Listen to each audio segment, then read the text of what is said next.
Hello मित्रों, आप सभी लोग कैसे हैं। लिब्रस के ऑनलाइन प्लेटफॉर्म पर मैं आरपी सर आपका स्वागत करता हूं। आप सभी को शुभ संध्या, गुड इवनिंग।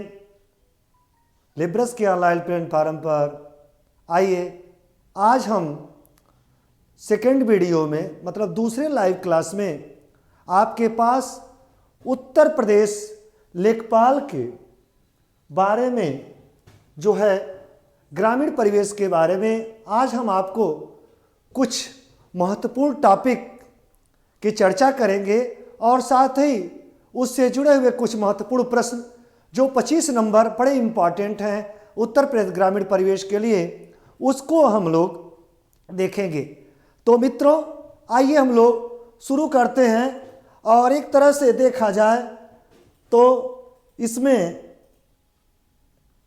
हम लोग जो क्वेश्चंस देखेंगे वो बड़े इंपॉर्टेंट होंगे। गुड इवनिंग सभी को। नीलम Gupta ji good evening. Like और रोशनी कुमारी जी बहुत सही। बहुत दिनों बाद सर, नहीं थोड़ी अस्वस्थता थी और आप देख सकते हैं कि गले में थोड़ी प्रॉब्लम है, फिर भी मैं आपका समय नहीं करूंगा क्योंकि 25 क्वेश्चन हैं आपके किसके, उत्तर प्रदेश ग्रामीण परिवेश के। आप सभी लोगों को गुड इवनिंग। आप राहुल जी सभी लोग, आइए शुरू करते हैं उत्तर प्रदेश ग्रामीण परिवेश। और उत्तर प्रदेश ग्रामीण परिवेश में आज हम लोग जो चर्चा करेंगे वह चर्चा हम लोग उसी रिलेटेड टॉपिक से है। उत्तर प्रदेश लेखपाल स्पेशल, उत्तर प्रदेश ग्राम समाज एवं विकास बाय आरपी सर। अब तो ये नाम आप सब जानते ही हैं, उसमें कोई बताने की बात नहीं है और लिब्रस को भी बताने की बात नहीं है। आप सभी लोग इतने लाइक और शेयर कर रहे हैं, इतने सब्सक्राइब कर रहे हैं कि हम सब लोग बहुत प्रसन्न हैं कि आज हम यूपी स्पेशल की सेकेंड क्लास में आए हुए हैं कुछ महत्वपूर्ण प्रश्नों को लेकर के। और कुछ टॉपिक, पिछले टॉपिक में मैंने कृषि के बारे में थोड़ा चर्चा किया था। किसके बारे में? भारतीय कृषि। कौन कृषि? भारतीय कृषि। तो उसमें मैं आपको बस थोड़ा सा बता पाया था कि कितने तरह की फसलें उगाई जाती हैं, कौन कौन सी फसलें होती हैं, रबी की, खरीफ की, जायद की। आप सब जानते हैं कि ये फसलें उगाई जाती हैं तो विभिन्न भौगोलिक एरिया में विभिन्न तरह की चीज़ें होती हैं। और उन चीज़ों में देखा जाए तो निश्चित रूप से आप सोच रहे होंगे कि कृषि एक बहुत बड़ा टॉपिक है। और आप जानते हैं विगत वर्षों में जो राजस्व लेखपाल का एग्जाम हुआ उसमें कृषि से सर्वाधिक क्वेश्चन आए। तो कम से कम हम इसमें आपको 3 लाइव क्लास में ही पूरे भारतीय कृषि और उत्तर प्रदेश की कृषि की स्थिति, लास्ट में उत्तर प्रदेश कृषि की स्थिति की चर्चा करेंगे और पूरा डिटेल हम लोग जानेंगे। तो आप सब जानते हैं कि भारत एक कृषि प्रधान देश है और लगभग आज भी निजी क्षेत्र का सबसे बड़ा अकेला व्यवसाय है कौन? प्राइवेट सेक्टर का कौन?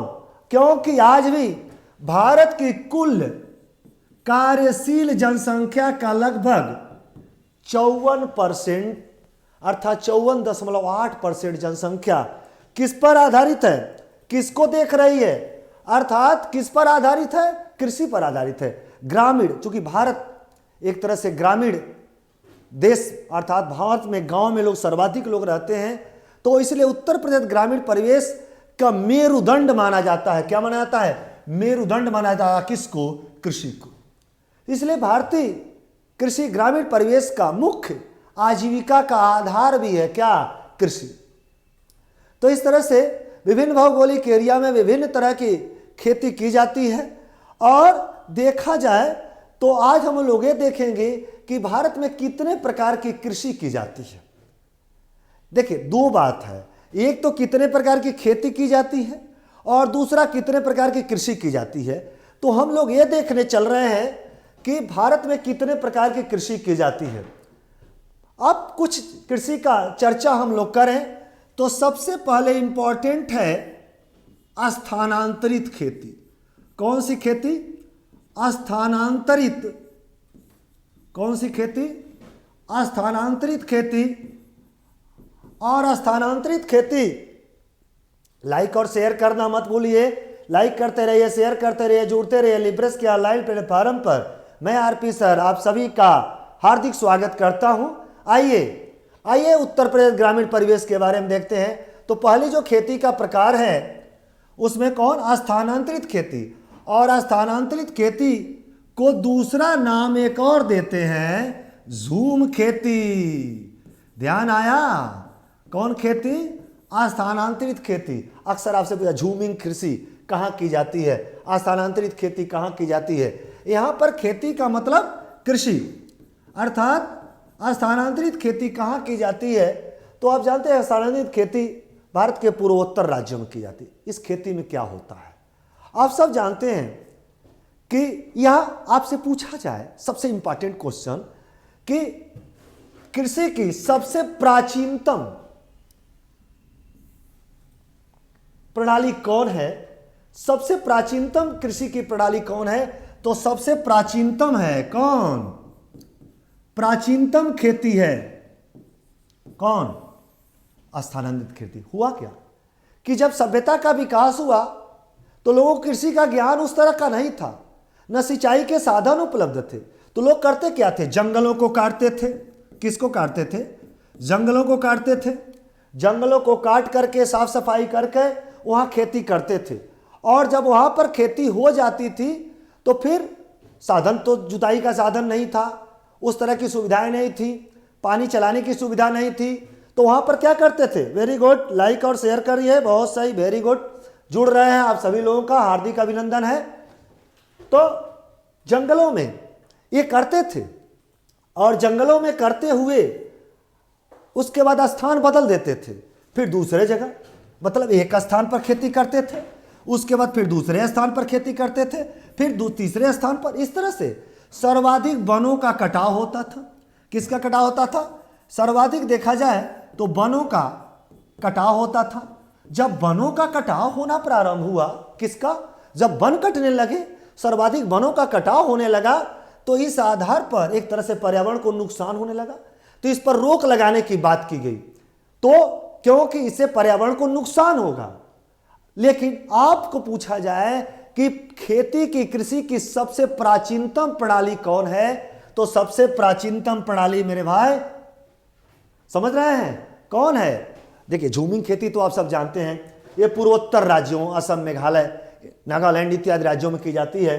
अक्सर परीक्षाओं में जो पूछा हुआ है कि स्थानांतरित खेती कहाँ की जाती है, तो कहाँ की जाती है, मेघालय में। कहाँ की जाती है, मेघालय में। और इस तरह से पूर्वोत्तर राज्यों में सर्वाधिक स्थानांतरित खेती संपन्न की जाती है।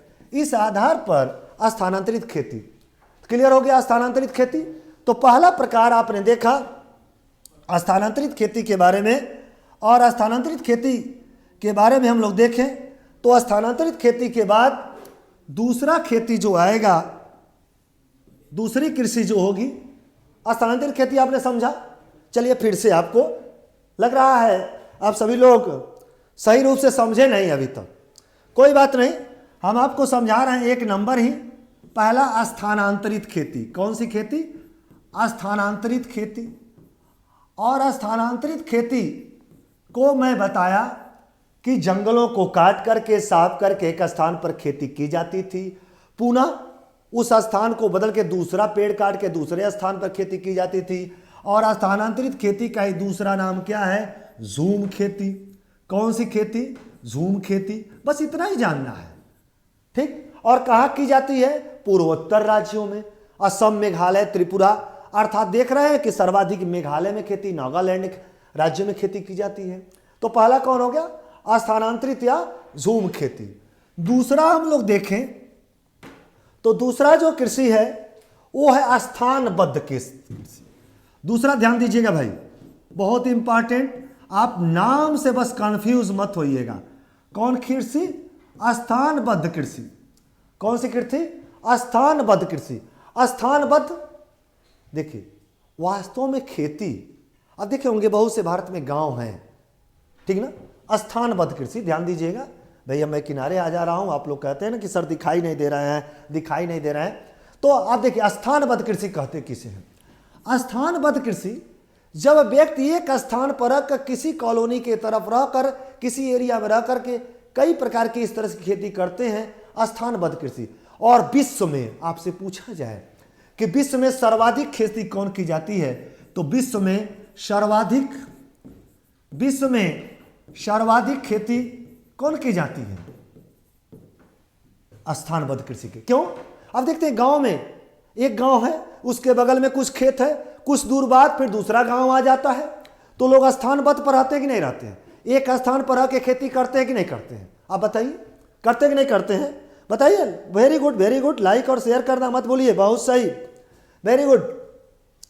तो विश्व में आप देखिए, तो दूसरा मिला कि नहीं क्वेश्चन कि विश्व में सर्वाधिक खेती या भारत में सर्वाधिक खेती कौन की जाती है? स्थानबद्ध खेती।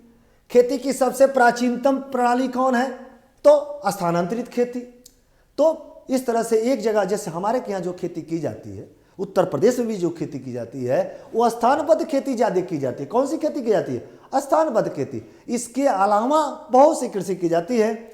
आप देखें आजीविका कृषि, तीसरा कौन कृषि? आजीविका कृषि।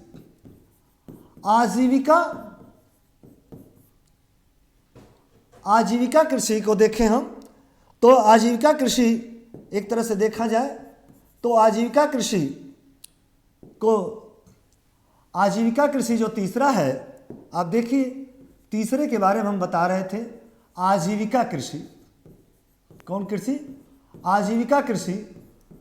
और आजीविका कृषि में इसमें होता क्या है कि व्यक्ति को बस इस तरह की फसलों का उत्पादन करता है, अर्थात इसका मुख्य उद्देश्य होता है जीवन यापन करना।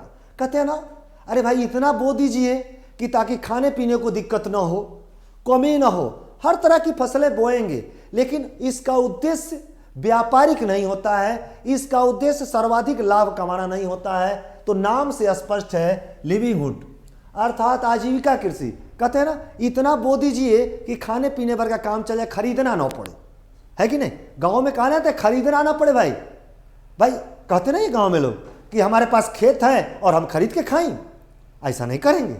तो इस तरह की खेती करते हैं कि ताकि हम हर फसल बोएं, लेकिन बहुत ज़्यादा इसका व्यापारिक उद्देश्य न हो, अधिक लाभ कमाना न हो। इसको हम लोग क्या कहते हैं? आजीविका कृषि। ठीक। चौथा कृषि हम देखें तो चौथा कृषि में हम देखें तो गहन कृषि। कौन कृषि? गहन कृषि। कौन सी कृषि? गहन कृषि।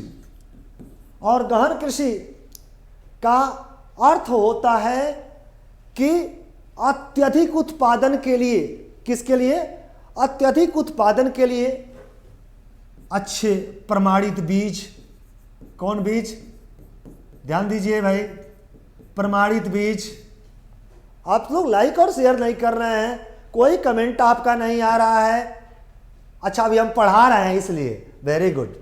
पढ़ लीजिए ना, अभी आंसर आएंगे ही आएंगे। प्रमाणित बीज, उर्वरक जैसे खाद, कीटनाशक,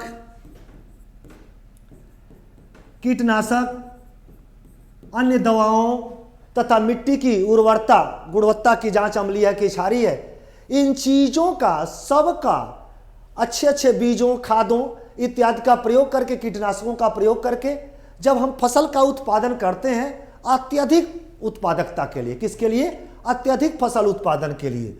तो जब अत्यधिक फसल उत्पादन के लिए करेंगे तो अत्यधिक, ध्यान दीजिए, पूछा जाए अत्यधिक उत्पादन के लिए, ध्यान दीजिए, अत्यधिक उत्पादन के लिए कौन सी कृषि की जाती है? तो अत्यधिक उत्पादन के लिए कौन सी कृषि की जाती है? गहन कृषि की जाती है। कौन सी कृषि की जाती है? अर्थात खाने का तो हो, किसके लिए हो? खाने का तो हो, फिर भी खाने के साथ साथ हम बेच करके कुछ लाभ भी अर्जित कर सकें, उस कृषि को हम लोग क्या, कौन सी कृषि कहते हैं? गहन कृषि। तो देखा आपने झूम खेती, आजीविका खेती, फिर आपने देखा स्थानबद्ध खेती और गहन कृषि। उसके अलावा आप देखें एक और कृषि, मिश्रित। कौन कृषि? मिश्रित कृषि। मिश्रित कृषि तो आज एक सबसे बड़ा उदाहरण बन चुका है। आप देखते हैं कि खेतों का आकार छोटा है, लोग एक ही खेत में गन्ना भी बोएंगे, क्या गन्ना भी बो देते हैं, गन्ना, आलू, सरसों इत्यादि देखते हैं, सब डाल देते हैं। क्यों? खेत का आकार छोटा है, उनके पास खेत है ही नहीं, तो सबसे पहले क्या कार्य निकाल लेंगे? आलू निकाल लेंगे खेत में से, फिर उसके बाद सरसों निकाल लेंगे, छोटा तोरा वाला जो सरसों होता है, उसके बाद गन्ना तब तक निकल के बड़ा हो जाता है, फिर बाद में गन्ना चूंकि एक वर्षीय फसल है वह हो जाता है। इस तरह की अर्थात एक ही खेत में कई तरह की फसलों को उगाने की जो विधि होती है, उस कृषि को कौन सी कृषि कहते हैं? मिश्रित कृषि। कौन सी कृषि कहते हैं? मिश्रित कृषि। अब आइए एक और कृषि देखते हैं। भाई समझ में आ रहा है ना? मैं देख नहीं पा रहा हूं आपको लाइक और शेयर कैसे करते हैं, आपको मैं यहाँ पर समझ नहीं पा रहा हूँ कि आप क्या कर रहे हैं, कुछ दिख नहीं रहा है आपका, तो फिर भी आप लाइक और शेयर करते रहिए, क्योंकि आप अगला जो हम लोग कृषि देखें वो है बागानी कृषि। कौन कृषि? बागानी कृषि। ध्यान दीजिएगा, कौन कृषि की बात कर रहे हैं हम लोग? बागानी कृषि। आप देखते हैं कि बहुत से ऐसी खेती कहते हैं ना, चाय की खेती, चाय बागान में काम करते हैं, अर्थात जो खेती एक तरह से केवल व्यापारिक उद्देश्य के लिए की जाती है। किसके लिए की जाती है? व्यापारिक। चाय, रबर, कॉफी, कहवा, काफी इत्यादि की जो खेती की जाती है कहवा की, वो कौन सी खेती आती है? बागानी कृषि आती है। कौन सी कृषि? अर्थात पूछा जाए कौन सी खेती व्यापारिक उद्देश्यों के लिए की जाती है? किसके लिए की जाती है? व्यापारिक उद्देश्यों के लिए की जाती है, तो कौन सी कृषि है? बागानी कृषि है। कौन सी कृषि? बागानी कृषि। इस तरह से देखा जाए तो ये है बागानी कृषि के बारे में। इसके बाद हम लोग देखें, इन बागानी कृषि के बाद कुछ और कृषि की नाम आता है, एक और नाम आता है और लास्ट में बता देते हैं उसको। हम वर्तमान समय में इसका खूब चल रहा है, उसका नाम है ट्रक फार्मिंग। नाम अंग्रेजी का है लेकिन थोड़ा ध्यान दीजिएगा। ट्रक फार्मिंग, ट्रक फार्मिंग क्या है? आप जानते हैं सब्जियों तथा फूलों का उत्पादन जब हो रहा है तो हर जगह न सब्जी हो रही है न हर जगह फल हो रहा है। कहीं पर कोई सब्जी होती है, कहीं पर कोई फल होता है। तो करते क्या है ट्रक फार्मिंग में? सब्जियों तथा फूलों को लाद करके जब व्यापारिक उद्देश्य के लिए एक सब्जी को, एक फल को, एक फूल को एक जिले से दूसरे जिले, एक राज्य से दूसरे राज्य में पहुंचाने का जो कार्य किया जाता है कृषि को बढ़ावा देने के लिए, तो वह कार्य ट्रकों इत्यादि के माध्यम से किया जाता है। किसके माध्यम से किया जाता है? ट्रकों इत्यादि के माध्यम से किया जाता है। इसीलिए इसे कौन सी फार्मिंग कह देते हैं? Truck farming. देखो भाई, नाम है ट्रक फार्मिंग, ठीक ना? तो ट्रक पर सब्जी और फूल इत्यादि लाद करके एक राज्य से दूसरे राज्य में, अर्थात एक स्थान दूसरे स्थान पर पहुंचाया जाता है, ताकि वहां का सामान बिक सके और वहां पर लोगों को सामान, ताकि जब सामान बिकेगा, जब सामान नुकसान, तभी तो किसान का मन लगेगा खेती करने में। इस तरह से एक फार्मिंग अपनाई गई ताकि किसान का सामान का उचित मूल्य मिले और एक राज्य से दूसरे राज्य, अर्थात एक स्थान से दूसरे स्थान पर सामानों को पहुंचाया जा सके। इस फार्मिंग को हम लोग कौन सी फार्मिंग कहते हैं? Truck farming. कौन सी फार्मिंग? तो ट्रक फार्मिंग। इस तरह से मित्रों आपने देखा कि मैं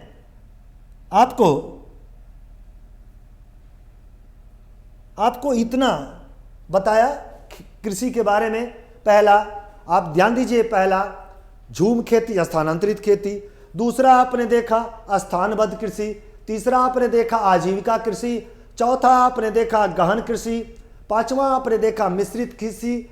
छठा आपने देखा बागानी कृषि और सातवां आपने देखा कौन? Truck farming. कौन देखा? Truck farming. और देखिए मौसम के आधार पर खेती भी की जाती है, तो कुछ विशिष्ट प्रकार की खेती है, उनकी खेतियों के नाम देखा जाए। जैसे खेती में देखा जाए तो खेती कितने प्रकार से की जाती है, तो खेती में देखिए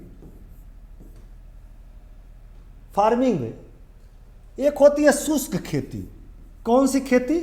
ध्यान से समझिएगा इसको मेरे भाई, ध्यान से समझिएगा। ड्राई। आप जानते हैं कि शुष्क एरिया किसे कहते हैं? जहां पर औसत वार्षिक वर्षा, वेरी गुड, आप सभी लोग लाइक और शेयर कर रहे हैं, इतने लोग जुड़ रहे हैं, क्या बात है, आप सभी लोग जुड़ रहे हैं, देख रहे हैं। लिप्रेस के ऑनलाइन प्लेटफॉर्म पर आप सभी का आरपी सर के द्वारा स्वागत है। और लिप्रेस आपका हमेशा से आपके लिए राजस्व लेखपाल बनाने के लिए और उत्तर प्रदेश ग्रामीण परिवेश के स्पेशल क्लास चलाने के लिए लेखपाल की स्पेशल क्लास आपके सामने दी जा रही है, और जिसमें से मैं 25 क्वेश्चन भी आज लेकर आया हूं। पहले तो मैं टॉपिक कुछ पढ़ा रहा हूं, थोड़ा बता दूं, फिर आगे हम लोग क्वेश्चन को भी देखेंगे। तो शुष्क खेती, शुष्क क्षेत्र किसे कहते हैं? मैं आप वन पढ़ते समय या क्षेत्र पढ़ते समय पढ़ते हैं जहां पर औसत वार्षिक वर्षा 50 सेंटीमीटर या उससे कम होती है, उस क्षेत्र को ड्राई एरिया या शुष्क क्षेत्र कहा जाता है। क्या कहा जाता है? इन क्षेत्रों में पानी तो होता नहीं है, लेकिन बिना सिंचाई के साधन के आर्थिक फसलों के आर्थिक उत्पादन के लिए, किसके लिए? आर्थिक उत्पादन के लिए जल को कहीं संचित किया जाता है। क्या किया जाता है? जल को संचित किया जाता है, और कम जल के उपयोग से ही अधिक उत्पादन प्राप्त किया जाता है। किसके? ध्यान दीजिएगा, कम जल का उपयोग होगा और अधिक से अधिक फसलों का क्या होगा? उत्पादन किया जाएगा। उस प्रकार की खेती को क्या कहा जाता है? शुष्क खेती। कौन सी खेती? शुष्क खेती। दूसरा एक और खेती होती है विशिष्ट खेती। कौन सी खेती? विशिष्ट खेती। विशिष्ट खेती क्या होती है?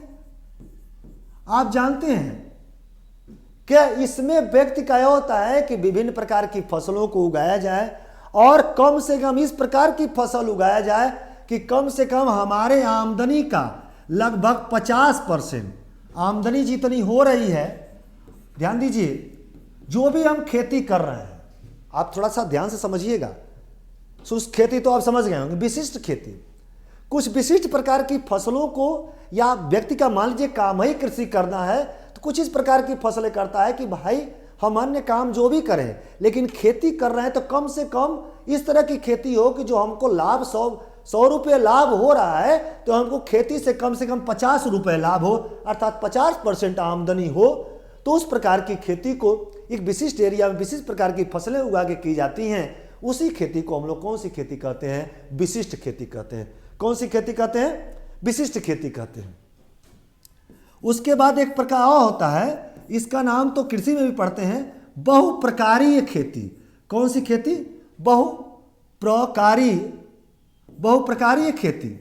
और बहुप्रकारीय खेती अर्थात खेत का विभिन्न प्रकार की फसलें उगाने के लिए जब प्रयोग किया जाता है, और उसमें हर सीजन में रबी, खरीफ, जायद, अर्थात खेत को खाली नहीं कभी छोड़ा जाता है, और विभिन्न प्रकार की फसलें उगा करके तरह तरह की चीज़ों का प्रयोग करके, खाद, उर्वरक, कीटनाशकों का प्रयोग करके जो खेती की जाती है, उसे हम लोग कौन सी खेती कहते हैं? बहुप्रकारिक खेती। एक सबसे इंपॉर्टेंट आपको मैं बताना चाह रहा था, इसीलिए मैं वहां से आ रहा था। मैं सोचा कि यह टॉपिक बताना आपके लिए बहुत जरूरी है।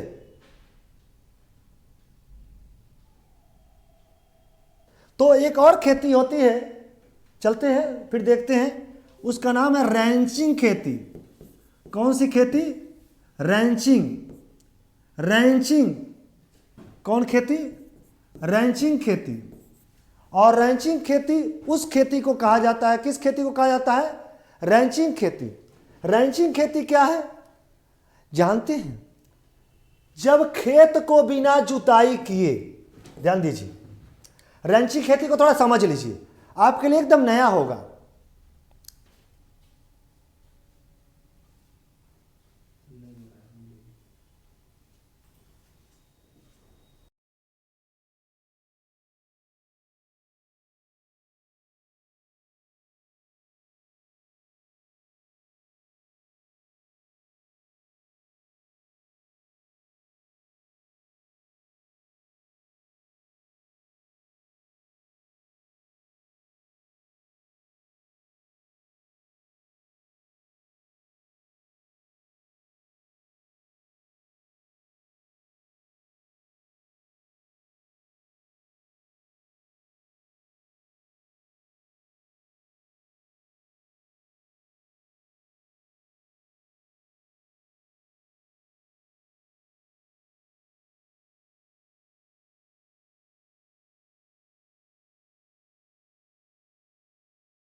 मौसम खराब होने के कारण नेट सपोर्ट नहीं कर पा रहा है, इसलिए अभी तत्काल में व्यवधान आ गया था। तो आइए हम लोग देख रहे थे किस खेती के बारे में, रैंचिंग खेती के बारे में। फिर से जुड़ते हैं, आप परेशान मत होइए। अभी ये समस्याएं तो आती रहती हैं, मौसम के नाते ये सब समस्याएं आती रहती हैं। मौसम में दिक्कत है, बाहर बारिश हो रही है, बादल हैं, कृषि के लिए तो फायदेमंद है, जिसके लिए हम लोग पढ़ रहे हैं उसके लिए तो फायदेमंद है। फिर भी मौसम बाहर बहुत खराब है, इसलिए कभी कभी व्यवधान आ रहा है। मेरे टेक्निकल टीम के द्वारा ये इशारा किया गया है कि सर थोड़ा सा नहीं चल रहा है, रुक जाइए। तो भाई फिर चलने लगा, जैसा भी उधर से इंगित हुआ मैं पुनः प्रारंभ हो गया। तो आइए, इसके लिए हम क्षमा प्रार्थी हैं, खेद है मुझे। रैंचिंग खेती, रैंचिंग खेती क्या होती है? इस प्रकार की खेती में खेत की जुताई नहीं होती है। पहली बात, भेड़ बकरी के पालन के लिए, अर्थात जो लोग पालन करते हैं भेड़ बकरी, उनके लिए चारागाह होता है। क्या होता है? वह चारागाह होता है। और इस चारागाह पर, किस पर? इस चारागाह पर खेती कराई जाती है। क्या कराई जाती है? खेती, अर्थात खेती कराई नहीं जाती है, अर्थात पशुओं के चरने के लिए घास फूस से जम जाते हैं और इस तरह से वह खेती की जुताई निराई गुड़ाई नहीं हो रही है, वहाँ पर बुआई हो रही है, खेत में बुआई हो रही है, ये सब चीज़ें नहीं, खेत को परती छोड़ दिया जाता है और वहाँ पर वैसे घास फूस जमती रहती है, न कोई कल्टीवेशन होना है न कुछ होना है, और वहाँ पर भेड़ बकरी इत्यादि चरते हैं। और यह खेती मुख्य रूप से ऑस्ट्रेलिया, एक अमेरिका में इत्यादि देशों में भी की जाती है और इसके अलावा भारत के पर्वतीय क्षेत्रों में भी की जाती है। किस क्षेत्रों में की जाती है? भारत के पर्वतीय क्षेत्रों में भी की जाती है। कौन सी खेती? रैंचिंग खेती। और यह रैंचिंग खेती भारत के पर्वतीय क्षेत्रों में की जाती है और इसका मुख्य उद्देश्य, जानते हैं रैंचिंग नाम क्यों पड़ा? यही समझ में नहीं आ रहा होगा आपको कि रैंचिंग नाम क्यों पड़ा। रैंचिंग नाम जानते हैं क्यों पड़ा? रैंचिंग नाम इसलिए पड़ा कि ऑस्ट्रेलिया में जो भेड़ बकरी का पालन करते हैं उनको रैंचर कहा जाता है। कहाँ, क्या कहा जाता है? ऑस्ट्रेलिया में उन्हें रैंचर कहा जाता है। ऑस्ट्रेलिया में, किस देश में? ऑस्ट्रेलिया महाद्वीप भी है। ऑस्ट्रेलिया में उन्हें रैंचर कहा जाता है और उसी रैंचर के नाम पर, ऑस्ट्रेलिया में जानते हैं कि मैदान ज़्यादा हैं, खाली जगह ज़्यादा हैं, चारागाह ज़्यादा हैं, इसलिए ऑस्ट्रेलिया में उन्हें रैंचर कहा जाता है। इस आधार पर इस खेती का नाम क्या पड़ा? रैंचर खेती। कौन सी खेती? तो समझ गए मित्रों, रैंचर खेती क्या होती है? वेरी गुड, बहुत सही समझ में आ रहा, बहुत अच्छी बात, वेरी गुड। तो यहाँ तक समझ में आ गया। कृषि के प्रकार देखा आपने, खेती का प्रकार देखा, कुछ शुष्क खेती, विशिष्ट खेती, बहुप्रकारी खेती और रैंचर खेती। आगे हम लोग पढ़ते हैं, अगले क्वेश्चन की तरफ बढ़ते हैं। और अगला क्वेश्चन तो आ रहा है, अब हम लोग देखेंगे कि भारत में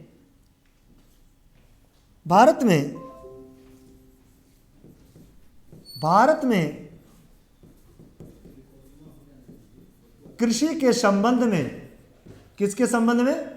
कृषि के संबंध में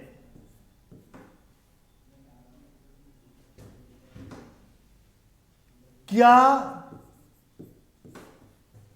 भारत में कृषि के संबंध में क्या आजादी के बाद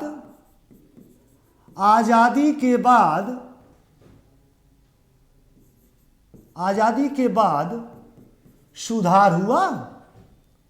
आजादी के बाद सुधार हुआ।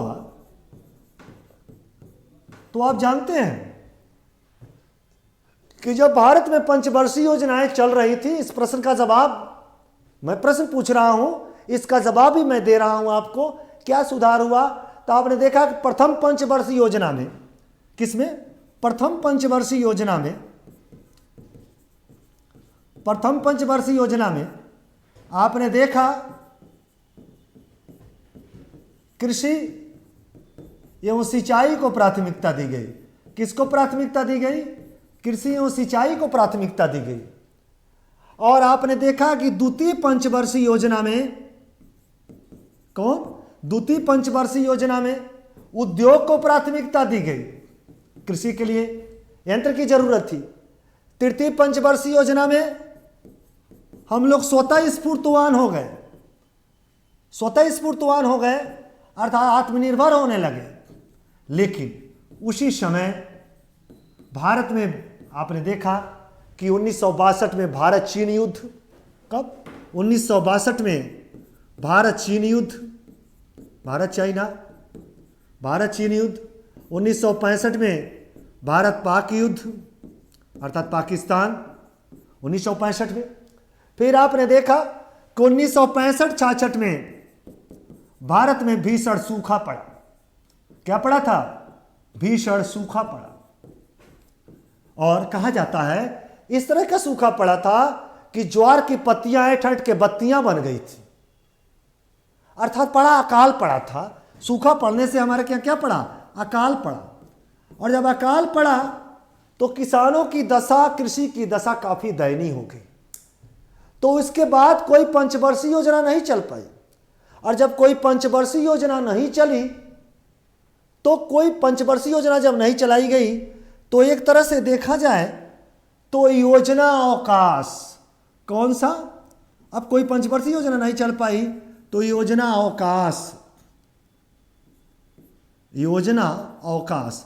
और आप सब जानते हैं कि भारत में योजना अवकाश 1966 से 1969 ईस्वी तक रहा। कहाँ तक रहा? ध्यान दीजिए, कहाँ तक रहा? 1966 से 1969 ईस्वी तक था। और इसी योजना अवकाश के दौरान पहली बार 1966-67 में ग्रीन रेवोल्यूशन, हमारा मतलब यही था, हरित क्रांति की शुरुआत की गई। किसकी शुरुआत की गई? हरित क्रांति की। आप जानते हैं कि विश्व में हरित क्रांति के जनक कौन है? विश्व में हरित क्रांति के जनक डॉक्टर नॉर्मन बोरलॉग थे। विश्व में कौन थे? नॉर्मन बोरलॉग थे। कौन थे? Norman Borlaug. और भारत में हरित क्रांति के जनक डॉक्टर, सब जानते हैं आप सब लोग, बहुत बार पूछा गया, बहुत इंपॉर्टेंट क्वेश्चन है, एम.एस. स्वामीनाथन है। कौन है? एम.एस. स्वामीनाथन है। तो ये भारत में है और ये विश्व में थे। आज भी स्वामीनाथन है, कृषक आयोग के अध्यक्ष भी। और हरित क्रांति की जो शुरुआत की गई, और हरित क्रांति में का उद्देश्य था कृषि उत्पादकता को बढ़ाना। क्या उद्देश्य था? कृषि उत्पादकता को बढ़ाना। जब कृषि उत्पादकता को बढ़ाना था तो आपने देखा कि हमारे यहाँ अमेरिका के मैक्सिको से मैक्सिन नामक गेहूं आया। कौन सा गेहूं आया? मैक्सिन नामक गेहूं आया। और हम गेहूं और दूसरा खाद्यान्न चावल में आत्मनिर्भर हुए। फिर भी जब से चावल में तो घटता बढ़ता रहता है, लेकिन मुख्य कहा प्रभाव किस पर पड़ा? तो सर्वाधिक उत्पादन किस पर हुआ? गेहूं का। और गेहूं का इतना रिकॉर्ड उत्पादन हुआ कि तब से लेकर आज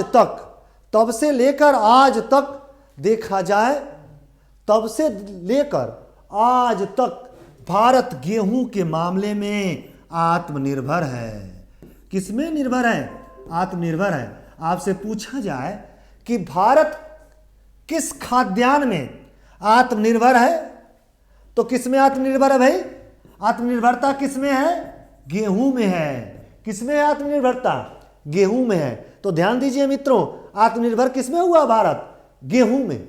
तो गेहूं में आत्मनिर्भर हुआ। चावल का उत्पादन घटता बढ़ता रहता है, लेकिन प्रमुख प्रभाव किस पर पड़ा? गेहूं और चावल पर। अर्थात इस तरह से हम, यही भारत में हरित क्रांति का मुख्य उद्देश्य था, उत्पादकता को बढ़ाना। और ये कहा गया कि तब से लेकर आज तक इस हरित क्रांति का उद्देश्य था कि हम लोग खाद्यान्न में नंबर 1 हो। और आज देख रहे हैं, और गेहूं है, और आप जानते हैं गेहूं में उत्तर प्रदेश उत्पादन में नंबर 1 है। तो इस तरह से हरित क्रांति में हम आत्मनिर्भर किसमें हुए? गेहूं चावल खाद्यान्न में तो हुए, लेकिन सर्वाधिक प्रमुख उत्पादन किसमें हुआ? मैक्सिन नामक जो गेहूं आया था अमेरिका के मैक्सिको से, मैक्सिन नामक गेहूं मंगाया गया था और उसका उत्पादन हुआ और तब से हरित क्रांति, इसलिए हरित क्रांति का बड़ा रोल है। अर्थात तब से हमारे यहाँ कृषि में विभिन्न क्रांतियां चलती रहीं। और देखा जाए तो उसके अलावा हरित क्रांति के अलावा बहुत सी कृषि के संबंध में क्रांतियां हुई और कृषि के संबंध में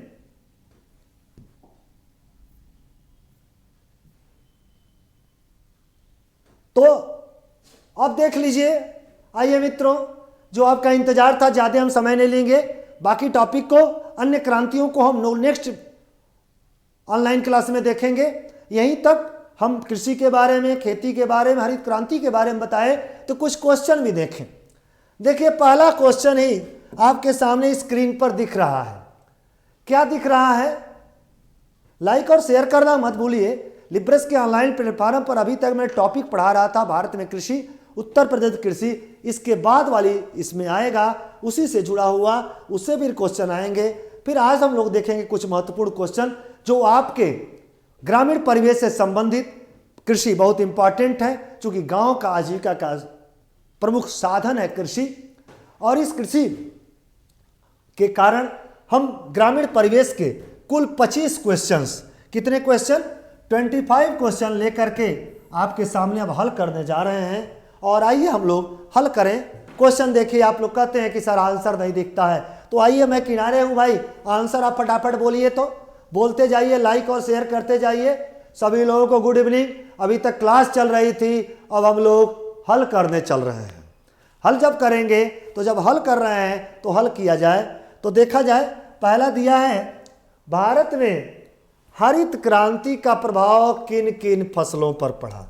अभी चंद मिनट ही हुआ कि आपने देखा, क्या देखा कि हरित क्रांति में पढ़ा रहा था। हरित क्रांति आपने देखा कि हरित क्रांति की शुरुआत कब हुई? 1966-67 में। हरित क्रांति के जनक भारत में कौन? Doctor M S. स्वामीनाथन। कौन? स्वामीनाथन। और कब शुरू हुआ था? तो आपने ये भी देखा, योजना अवकाश के दौरान। किसके दौरान? योजना अवकाश के दौरान। और भारत में योजना अवकाश, पंचवर्षीय योजना पढ़ते हैं तो पढ़ाया जाता है, 1966 से 69 तक रहा।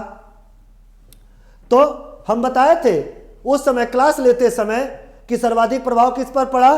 गेहूं और साथ साथ चावल। तो देखिए, गेहूं है, चना है, चावल है, मटर है, चना है, तो ऐसे छांटा जाता है कि गेहूं तो दोनों में है। पहले तो चावल मटर हैगा नहीं, मटर चना होगा नहीं। अब गेहूं तो है, गेहूं दोनों में है, तो गेहूं के साथ चना है तो गेहूं चना होगा नहीं। ऑप्शन क्या बचा? तो सी बचा ना। वेरी गुड रितिका जी, बहुत सही, वेरी गुड आंसर, बहुत सही। हाँ, एकदम वेरी गुड। आप सभी लोग देख रहे हैं, जुड़ रहे हैं, बहुत अच्छी बात। लाइक और शेयर करना मत भूलिए। लेखपाल के फार्म भरे जा रहे हैं, राजस्व लेखपाल के। आप सभी लोग फार्म ऑनलाइन भर रहे हैं। आप देख लीजिए कि 25 नंबर आएगा ग्रामीण परिवेश से। यह 25 प्रश्न, कितने प्रश्न? 25 प्रश्न आएंगे ही आएंगे ग्रामीण परिवेश से। तो आंसर क्या हो जाएगा?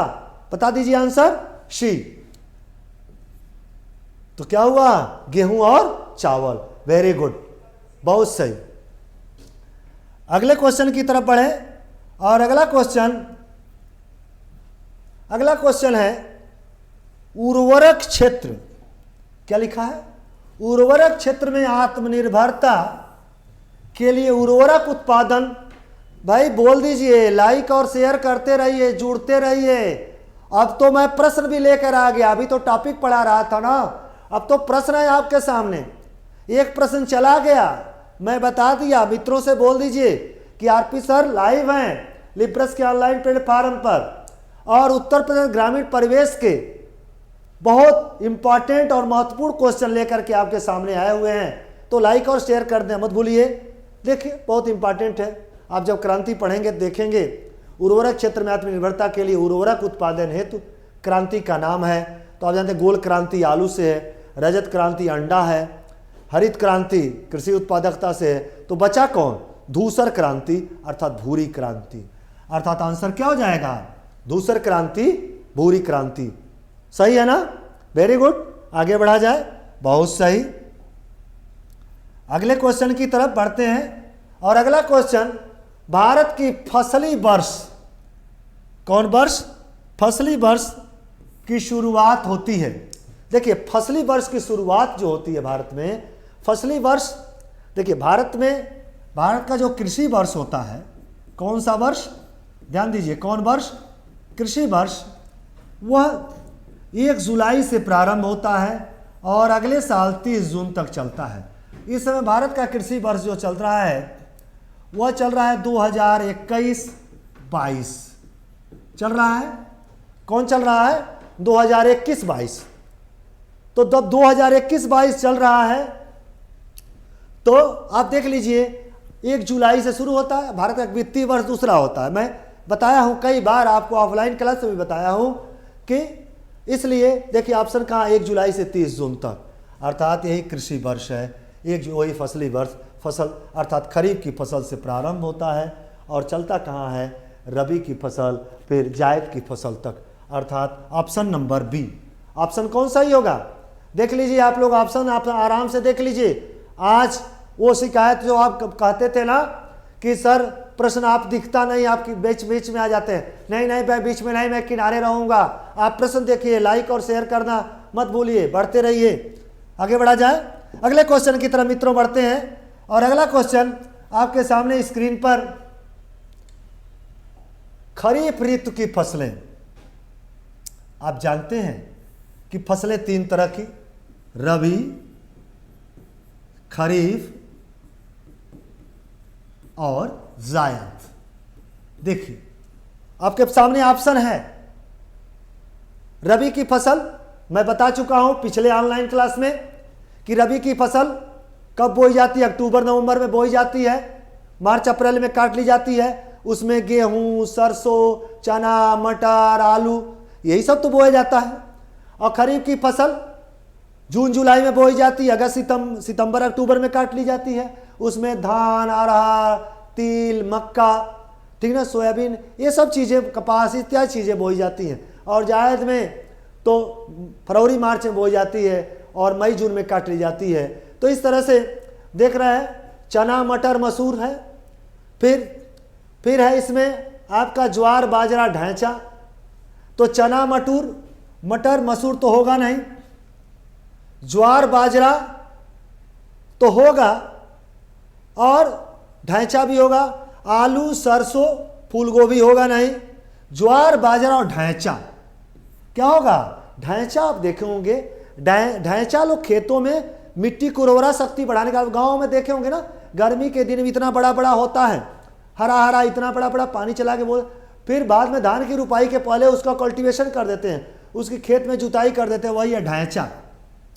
और ढैंचा से हरी खाद तैयार होती है। कैसी खाद तैयार होती है? हरी खाद तैयार भी मिट्टी की उर्वरा शक्ति बढ़ जाती है। वो गर्मी के दिन में हो जाता है। ज्वार बाजरा भी उसी समय हो जाता है। इसलिए ऑप्शन चौथे का क्या होगा? बी होगा। क्या होगा? बी होगा। आइए अगले क्वेश्चन की तरफ बढ़ते हैं और अगला क्वेश्चन मित्रों, उत्तर प्रदेश में गेहूं का सर्वाधिक उत्पादन किस जिले में होता है? देखिए यह आपको जीके का क्वेश्चन है, पूरा डाटा याद रखना पड़ेगा। और सर्वाधिक उत्पादन जो होता है वह होता है आपका कहाँ? गोरखपुर में। कहाँ होगा? पूर्वांचल एरिया में होता है और पूर्वांचल में सर्वाधिक कहाँ होता है? गोरखपुर में।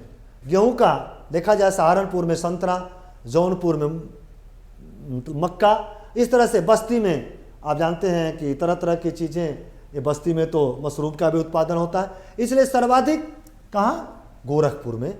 सटीक आंसर क्या होगा?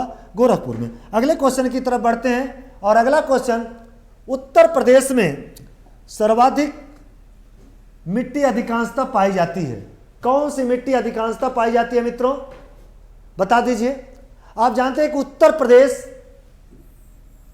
एक तरह से सर्वाधिक कृषि प्रधान प्रदेश माना जाता है। क्यों? उत्तर प्रदेश में नदियों के अवसाद के द्वारा जो मिट्टी निर्मित होती है वो सर्वाधिक खोजी है, और नदियों के अवसाद के द्वारा जो मिट्टी निर्मित होती है वो कौन सी मिट्टी? जलोढ़ मिट्टी। कौन सी मिट्टी? जलोढ़ मिट्टी। और जलोढ़ मिट्टी आप जानते हैं कि पूरे भारत में 43.4% कौन सी मिट्टी पाई जाती है? जलोढ़ मिट्टी पाई जाती है। कौन सी मिट्टी पाई जाती है? जलोढ़ मिट्टी। और उत्तर प्रदेश में गंगा नदी का पाट भी ज़्यादा है और सर्वाधिक नदियां इधर से बहती हैं, तो नदियों के द्वारा जो मिट्टी निर्मित होती है वो सर्वाधिक उपजाऊ होती है और ये एलुवाई सॉइल होती है, जलोढ़ मिट्टी होती है। इसलिए उत्तर प्रदेश में अधिकांश कौन सी मिट्टी पाई जाती है? जलोढ़ मिट्टी। बलुई मिट्टी नहीं, लाल दोमट नहीं, लाल काली नहीं। तो आंसर क्या होगा मित्रों? जलोढ़ मिट्टी। क्लियर है ना? उत्तर प्रदेश में भी जलोढ़ मिट्टी और भारत में भी सर्वाधिक कौन मिट्टी पाई जाती है? जलोढ़ मिट्टी। भारत में परसेंटेज इतना है। क्लियर? अगला क्वेश्चन की तरफ बढ़ते हैं और अगला क्वेश्चन आपके सामने स्क्रीन पर दिख रहा है। वार्षिक क्रम, 7वां नंबर क्वेश्चन। वार्षिक क्रम और वर्षांतर फसल उगाने की व्यवस्था को क्या कहते हैं? क्रॉप रोटेशन पूछ रहा है। देखिए, फसल चक्रण पूछ रहा है। तो फसल चक्रण पहला दिया है, फसल चक्र नहीं कहते हैं कि एक ही खेत में, जिसको आप लोग फसल चक्र, हम स्क्रीन से हट रहे हैं, 4 ऑप्शन आपके पास है। फसल चक्र अपनाया जाता है। कहते हैं ना, एक ही खेत में बार बार एक ही फसल नहीं उगाई जाती है। क्यों? बार बार फसल उगाने से मिट्टी में किसी तत्व की कमी हो जाती है और किसी तत्व की गुणवत्ता बनी रह जाती है, तो उतना उत्पादन नहीं हो पाता है। यदि फसलों को बदल बदल के बोएंगे तो मिट्टी की उर्वरा शक्ति मेंटेन रहेगी, बढ़ती रहेगी, और एक तरह से देखा जाए कि हम उनमें उन तरह के उर्वरकों का प्रयोग करेंगे, अर्थात फसल चक्र अपनाया जाता है। तो इम्पॉर्टेंट आंसर है कि पहला दिया है फसल चक्र में बार बार क्रॉप रोटेशन। अंग्रेजी में क्या कहते हैं इसको? आप सब लोग क्रॉप रोटेशन, क्रॉप रोटेशन की बात करते हैं। और क्रॉप रोटेशन अर्थात फसल चक्रण लिखा है, फसल रोपण सूचकांक तो ये होगा नहीं। फसल रोपण प्रभाव, ये तो इफेक्ट की बात करता है। फसल रोपण विधि, रोपने की विधि की बात कर रहा है। फसल रोपण अनुक्रम, अनुक्रम किसके बाद क्या बोया जाए? कभी गन्ना बोएं तो कभी गेहूं बोएं, कभी धान बोएं तो कभी अरहर बोएं, इस तरह की बात। अर्थात ऑप्शन नंबर डी सही होगा। कौन सही होगा? ऑप्शन नंबर डी सही होगा। वेरी गुड, आप सभी लोग आंसर दे रहे हैं। मैं कितना गदगद हूं, मैं पढ़ा करके खुश हूं कि आप लिब्रस के ऑनलाइन प्लेटफॉर्म पर जुड़कर इन प्रश्नों का चटाचट आंसर दे रहे हैं। कितना तन्मयता आप दिखा रहे हैं। निश्चित रूप से मित्रों, मेरे भाइयों बहनों, आप लोग लेखपाल बनने के लिए पेट परीक्षा क्वालिफाई करके आज फॉर्म भर के 25 नंबर जो चुनौतीपूर्ण है उसको लिए चैलेंज आप दे रहे हैं, तो निश्चित रूप से चैलेंज स्वीकार है और आपको भी स्वीकार है, तो लिब्रस को भी स्वीकार है और मैं भी स्वीकार करता हूं कि हम चुनिंदा प्रश्न को ही लेकर के आपको दिखाते रहेंगे, आपको बताते रहेंगे पूरे डिस्कशन के साथ। प्रश्न को हल करते समय यह देखना चाहिए कौन नहीं है, तो नहीं हल करते करते तब सही वाला आंसर आइए, ठीक ना। तो अगले क्वेश्चन की तरफ बढ़ते हैं और अगला क्वेश्चन आपके सामने स्क्रीन पर कुल खेती, ध्यान दीजिएगा, लिखा है कुल खेती क्षेत्र से तात्पर्य है। ध्यान दीजिए, कुल खेती क्षेत्र से तात्पर्य है। कुल खेती क्षेत्र से तात्पर्य मतलब कुल खेती कितनी की जाती है।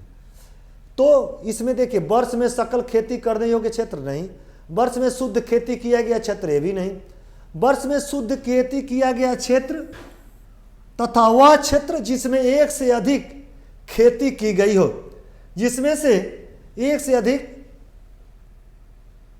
खेती की गई हो, अर्थात ऑप्शन नंबर सी सही होगा। क्या सही होगा? Option number C. स्क्रीन पर देखिए, थोड़ा सा ये दिख रहा है तो इसलिए आपको दिख नहीं रहा होगा। वर्ष में शुद्ध खेती किया गया क्षेत्र प्लस हमने जोड़ दिया प्लस वह क्षेत्र जिसमें एक से अधिक खेती की गई हो, अर्थात शुद्ध खेती का मतलब एक तो खेती कितना हम कर रहे हैं, कौन कौन फसल एक साथ उगा रहे हैं, इन दोनों को एक साथ दिया जाए मित्रों तो उसको कुल खेती क्षेत्र कहते हैं। क्लियर? जैसे सरसों भी बोया, आलू भी बोया, गन्ना भी बोया, तो एक से अधिक फसल उगा रहे हैं कि नहीं उगा रहे हैं, और शुद्ध खेती किया गया। अच्छा, दोनों को जोड़ करके तब कुल खेती क्षेत्र। ये थोड़ा इंपॉर्टेंट है, अलग तरह का क्वेश्चन है, थोड़ा सा इसको ध्यान से समझिएगा। मैं तो समझा के जा रहा हूं, लेकिन फिर भी आप इसको पूरा कायदे से समझिएगा, कुल खेती क्षेत्र का मतलब क्या हुआ। ठीक है मित्रों, आगे बढ़ते हैं और अगले क्वेश्चन की तरफ। हाँ, सभी को गुड इवनिंग, गुड इवनिंग। बहुत सही, लाइक और शेयर कर रहे हैं आप सभी लोग। हाँ, डन है, डन है। सभी लोगों को प्रणाम प्रणाम। अच्छा, बारिश हो रही थी, मौसम अच्छा कर रहा है, रंगीन है मौसम, वाह भाई वाह, वेरी गुड। तो पकौड़े खाइए ना, कृषि की चीजें हैं, सब कुछ घर पर होगा ना, खाइए। मैं तो आपको पढ़ा ही रहा हूं। आइए देखते हैं, अगले क्वेश्चन की तरफ बढ़ते हैं। और अगला क्वेश्चन, उत्तर प्रदेश में औसत भूमि का आकार कितना है? औसत भूमि का आकार कितना है? आप जानते हैं कि भारत में सर्वाधिक, आपको जोतदारियां जब हम पढ़ाएंगे भूमि के बारे में तो बताएंगे, सर्वाधिक सीमांत जोतदार है। कौन जोतदार? सीमांत जोतदार। और सीमांत जोतदार उन्हें कहा जाता है जिनके पास 1 हेक्टेयर से कम भूमि होती है। किससे भूमि कम होती है? ये जब हम आएंगे भूमि के बारे में तो आपको डिटेल बताएंगे। अर्थात जिनके पास 4.5 बीघा से कम खेती होती है। अर्थात भारत में ऐसे 67% लोग हैं। अर्थात भारत में देखा जाए वर्तमान समय 67% ऐसे लोग हैं जिनके पास 1 हेक्टेयर से कम भूमि है। किससे कम है? 1 हेक्टेयर से कम भूमि है। और उत्तर प्रदेश सर्वाधिक जनसंख्या वाला राज्य है, आप सब जानते हैं। और उत्तर प्रदेश का जो वर्तमान में करंट आंकड़ा है उसको मैं बता दूं, ये करंट है एक तरह से उत्तर प्रदेश का। उत्तर प्रदेश में औसत भूमि का आकार औसत निकाला गया, किसी के पास ज़्यादा भी हो सकता है, किसी के पास 2 हेक्टेयर भी हो सकता है, किसी के पास 4 हेक्टेयर भी हो सकता है, किसी के पास 1 हेक्टेयर भी हो सकता है, किसी के पास उससे भी कम हो सकता है। औसत जो निकाला गया है वह 0.9 हेक्टेयर। कितना? 0.9। याद कर लीजिएगा, याद कर रहे हैं ना? हाँ, वेरी गुड। कहाँ कैसे जुड़ गए? अरे वाह सूरज जी, बहुत सही। समीर, बहुत वेरी गुड, बहुत सही जुड़ रहे हैं। अंजलि जी, बहुत सही, वेरी गुड। ठीक ना? तो इस तरह से यह है उत्तर प्रदेश की औसत भूमि का आकार कितना है? 0.9 हेक्टेयर। अगले क्वेश्चन की तरफ बढ़ते हैं और अगला क्वेश्चन आपके सामने स्क्रीन पर है। मूंगफली उत्पादन के लिए, देखिए एकदम जी के टाइप क्वेश्चन है, आपको बस याद करना है, रटना भी है कुछ चीज़ों को। यहाँ पर बहुत ज़्यादा आप समझ भी नहीं सकते कि मूंगफली उत्पादन के लिए आप जानते हैं कि चिकनी मिट्टी मूंगफली नहीं बो सकते, दोमट बलुई है तो उनमें अन्य फसलें तो बो सकते हैं, लेकिन उतनी अच्छी मूंगफली नहीं होगी। दोमट में भी धान होना अच्छा होता है। अर्थात बलुई मिट्टी आप देखते हैं ना कि जहाँ जिस एरिया में उत्तर प्रदेश में ही मुरादाबाद क्षेत्र में देखिए जहाँ पर बालू की मात्रा ज़्यादा होती है वहाँ पर मूंगफली का उत्पादन ज़्यादा होता है। तो कौन मिट्टी होगी? बलुई मिट्टी। कौन सी मिट्टी होगी? बलुई मिट्टी। मूंगफली उत्पादन के लिए सर्वाधिक उपयुक्त मिट्टी कौन सी मानी जाती है? बलुई मिट्टी मानी जाती है मित्रों। कौन सी मिट्टी मानी जाती है? बलुई मिट्टी।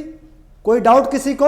अरे आप खुद जानिए, आपके यहाँ भी खेती होगी तो देखते हैं जो बालू वाला खेत होता है उसमें मूंगफली अरहर इत्यादि बोते हैं कि नहीं बोते हैं, तिल इत्यादि डाल देते हैं, उसी तरह से ये बोई जाती है।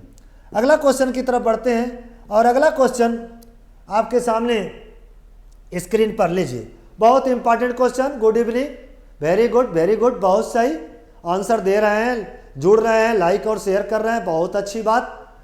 तो उत्तर प्रदेश की प्रमुख व्यवसायिक फसल कौन सी फसल? व्यवसायिक फसल अर्थात बिजनेस के पर्पज से।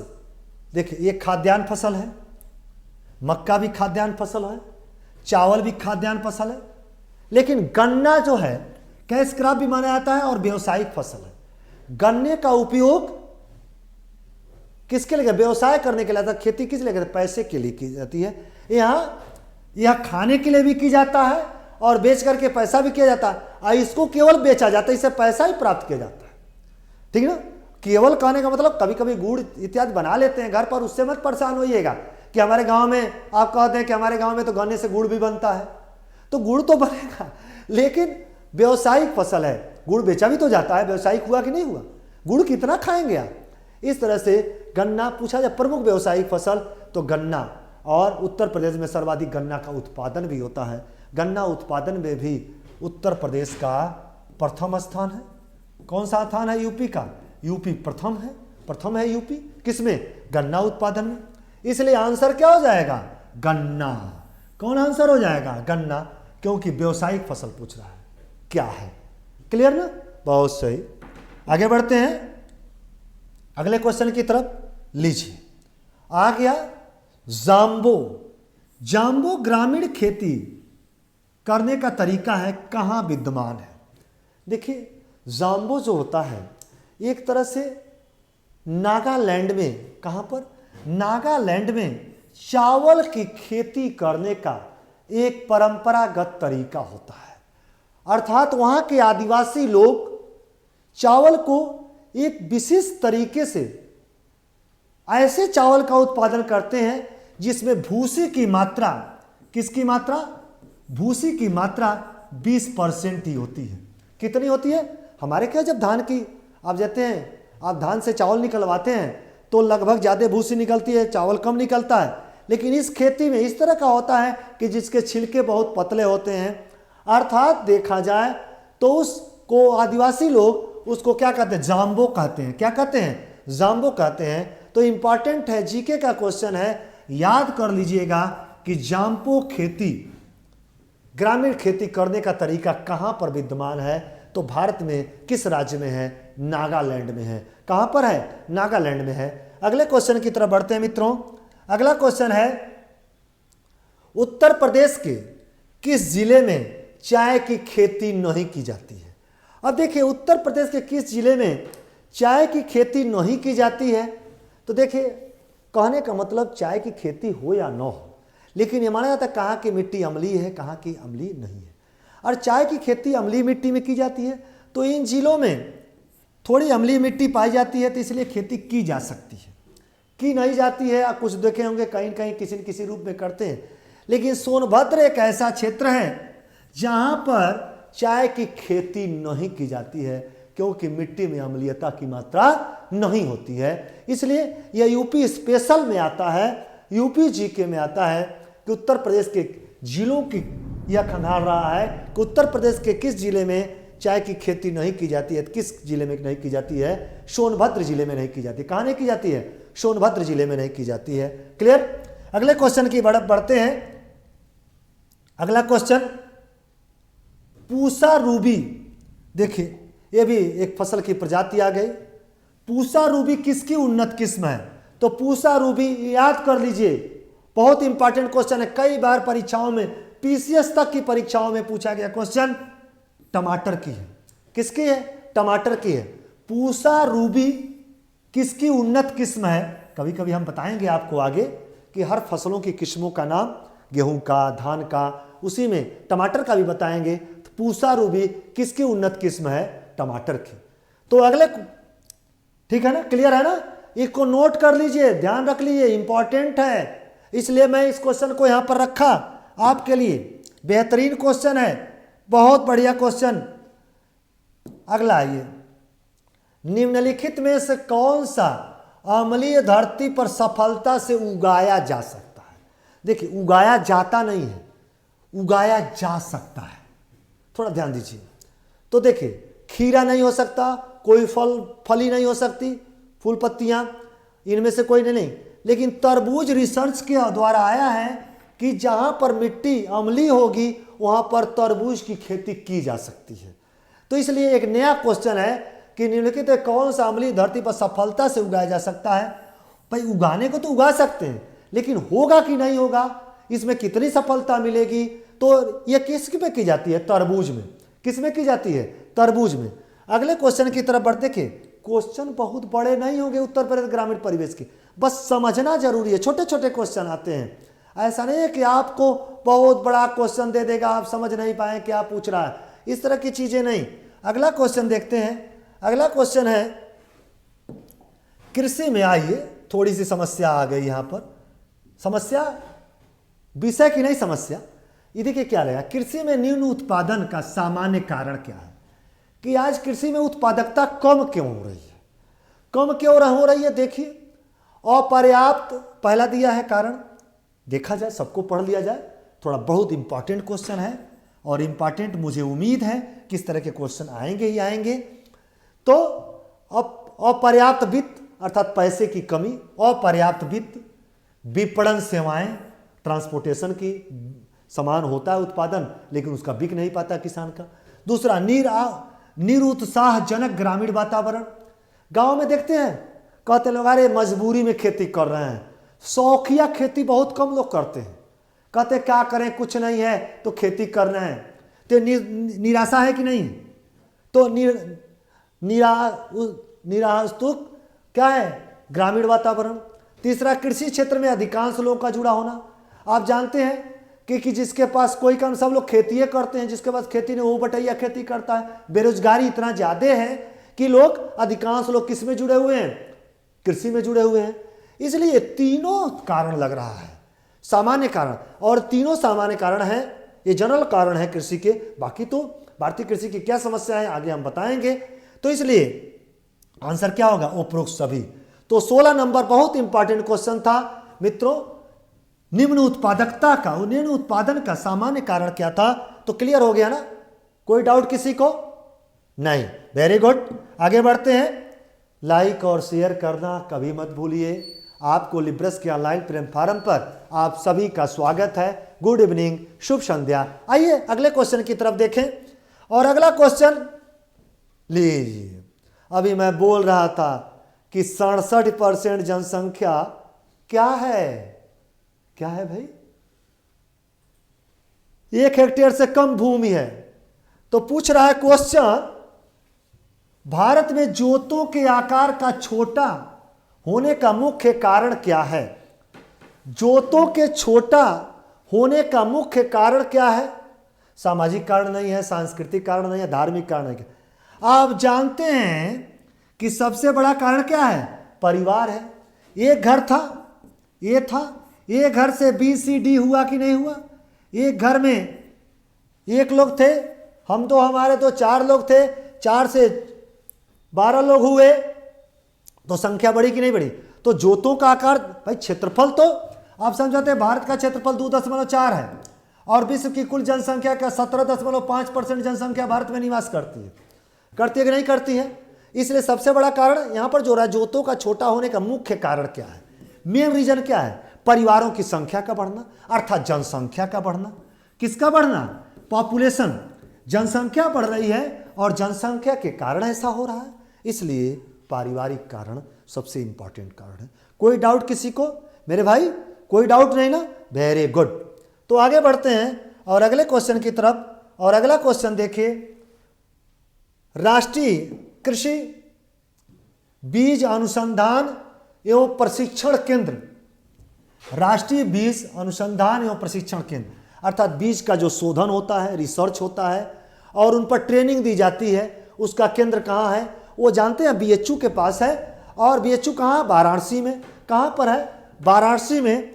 तो आप जान लीजिए कि आंसर क्या है, वाराणसी। कहाँ पर, वाराणसी, बनारस जिसको आप कहते हैं, और अर्थात उत्तर प्रदेश का जो घाटों की नगरी वाराणसी, यूपी स्पेशल में भी पढ़ेंगे, घाटों की नगरी वाराणसी, वहीं पर यह राष्ट्रीय बीज अनुसंधान एवं प्रशिक्षण केंद्र है उत्तर प्रदेश में। कहाँ पर, उत्तर प्रदेश में। कहाँ पर है, वाराणसी में। अगले क्वेश्चन की तरफ बढ़ते हैं, और अगला क्वेश्चन आपके सामने स्क्रीन पर है। लीजिए, थोड़ा सा एकदम गांव में जाना पड़ेगा आपको, एकदम गांव में जाना पड़ेगा। थ्रेसर, थ्रेसर नहीं है, थ्रेसर है। थ्रेसर में क्या है कि थ्रेसर द्वारा दानों का अधिक नुकसान होता है यदि इसकी गति अधिक हो, गति मंद हो। आप जानते हैं, अब तो आप जानते हैं कंबाइन से कटाई हो जा रही है गेहूं की, पहले कटाई होती थी फिर उसे थ्रेसर में लगाया जाता था। तो यदि गति अधिक होगी तो जल्दी जल्दी काटेगा, तो जो बाली होगी, बाली में से जो दाने छूटेंगे, अर्थात जब आराम से छुड़ाया जाएगा तो गति मंद होगी तो आराम से छूटेंगे। पकी फसल थ्रेसर में डालने में कमी हो, नहीं दाना निकालने का अधिक हो, जानते क्या होता है, जब गति अधिक होगी तो बहुत जल्दी जल्दी कटेगा, बहुत जल्दी जल्दी कटेगा तो बहुत से गेहूं के दाने कट जाते हैं। क्या होते हैं, बहुत से गेहूं के दाने कट जाते हैं, या जल्दी जल्दी में कुछ छोटे छोटे दाने होते हैं, कभी कभी देखे होंगे बाली में छूट जाते हैं। तो कहते हैं बड़ा गेहूं नुकसान हुआ है कंबाइन से कटवाने में, थ्रेसर में बड़ा कट गया है। देखते हैं कट जाता है, कभी कभी गेहूं खरीद के आता होगा या गेहूं आपके घर पर होता होगा, अब देखिए कुछ कटे कटे गेहूं दिखते हैं, अर्थात गति अधिक होने से। थ्रेसर की स्पीड ज़्यादा है तो जल्दी जल्दी उसके पंखे चलेंगे, तो गति अधिक होने से। क्लियर है, कोई डाउट किसी को? अगला बढ़ते हैं अगले क्वेश्चन की तरफ। और अगला क्वेश्चन लीजिए, यह उर्वरक से आ गया खेती के लिए। एनपीके की आनुपातिक प्रयोग की संस्तुति की गई है। एन मतलब नाइट्रोजन, पी मतलब फास्फोरस, के मतलब पोटास। देखिए यही सही डीएपी जो बनाते हैं ना, अर्थात 4:2:1 का अनुपात होता है। अर्थात 4 किलो नाइट्रोजन है तो 2 किलो फास्फोरस होगा, तो 1 किलो क्या होगा, पोटास होगा। क्या होगा, पोटास होगा। इस आधार पर एनपीके का किस अनुपात में प्रयोग में संस्तुति की जाती है, तो आंसर क्या है, 4:2:1। आपको याद रखना पड़ेगा 4:2:1। देखिए ऑप्शन चारों आपके सामने है, आज स्क्रीन पर सब दिख रहा है ना, कोई डाउट नहीं, थंब करिए, दिखाइए, वेरी गुड। चलिए आगे बढ़ते हैं और अगला क्वेश्चन आपके सामने स्क्रीन पर, देश का प्रथम कृषि विज्ञान केंद्र कहाँ है? देश का प्रथम कृषि विज्ञान केंद्र पुदुचेरी में है। कहाँ पर है, एकदम जीके का क्वेश्चन है। देखिए छोटे छोटे क्वेश्चन आएंगे, आपको याद कराना मेरी जिम्मेदारी है, मैं आपको याद करा के रहूँगा, क्योंकि आपको लेखपाल बनना तय है। आप पढ़ेंगे और लेखपाल बनेंगे। लिब्रस के ऑनलाइन प्लेटफॉर्म पर जुड़े हैं, ऑफलाइन भी पढ़ रहे हैं, आप ऑनलाइन भी पढ़ रहे हैं, बहुत अच्छी बात है। तो प्रथम कृषि विज्ञान केंद्र, कृषि को विज्ञान के अंतर्गत रखा जाता है, तो कहाँ पर, पुदुचेरी अर्थात पांडिचेरी में रखा गया है। अगले क्वेश्चन की तरफ बढ़ते हैं और अगला क्वेश्चन आपके सामने स्क्रीन पर, अगला क्वेश्चन क्यों नहीं आ रहा?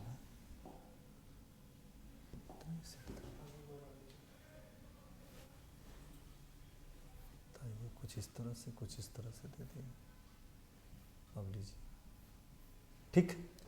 आइए अगला क्वेश्चन देखते हैं। भारत में रजत क्रांति किससे संबंधित है? कौन सी क्रांति? रजत क्रांति। और रजत क्रांति, रजत माने चांदी नहीं, सिल्वर नहीं, यह सिल्वर रेवोल्यूशन है, कृषि के संबंध में क्रांति है। और रजत, आप रजत कैसा होता, अंडा, मौसम है ना ठीक, अंडा खाने वाला, आप खा भी रहे होंगे रजत।